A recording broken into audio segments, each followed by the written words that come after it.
নমস্কার।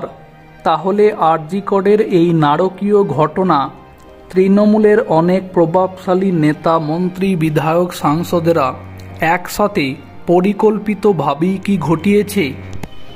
হাসপাতাল থেকে সংবাদ মাধ্যম এবার যেমনটা জানতে পারল, তদন্তকারীদের প্রশ্নের মুখোমুখি হওয়া একাধিক ব্যক্তির বক্তব্য অনুযায়ী ঘটনার দিন সকাল 10:15 সন্দীপ ঘোষ শিবিরের এক হাউস স্টাফকে ফোন করে প্রভাবশালী তৃণমূলের এক বিধায়ক।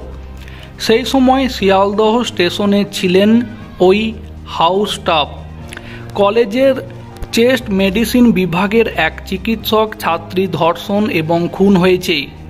হাউস স্টাফকে একথা বলে দ্রুত কলেজে পৌঁছানোর নির্দেশ দেন প্রভাবশালী তৃণমূলের ওই বিধায়ক। শিয়ালদহ স্টেশনের থেকে ওই হাউস স্টাফ 2 ইন্টার্নকে ফোন করে বিভাগে পৌঁছাতে বলেন। সংশ্লিষ্ট ইন্টার্নদের দাবি, ঘটনাস্থলে পৌঁছে তারা দেখে এক ইন্টার্ন ও হাউস স্টাফ সেখানে রয়েছে। ওই প্রভাবশালী ব্যক্তি সন্দীপ ঘোষের কাছ থেকেই ফোন পান বলে দাবি করে প্রাক্তন অধ্যক্ষ শিবিরের জুনিয়র চিকিৎসকেরা। অধ্যক্ষকে ফোন করে খবর দেন এমএসভিপি সঞ্জয় বশিষ্ঠ। সঞ্জয় বশিষ্ঠকে খবর দেন নিহতের ইউনিট হেড চিকিৎসক সুমিত রায় তপাদার।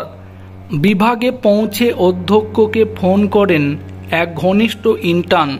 সংশ্লিষ্ট ইন্টার্নের দাবি, ঘটনাস্থলে বহিরাগতরা যাতে প্রবেশ না করে তা নিশ্চিত করতে বলে অধ্যক্ষ। সেদিন সন্দীপ ঘোষ 10:30টার মধ্যে হাসপাতালে পৌঁছায়। ততক্ষণে হাসপাতালে পৌঁছে যায় টালা থানার পুলিশ।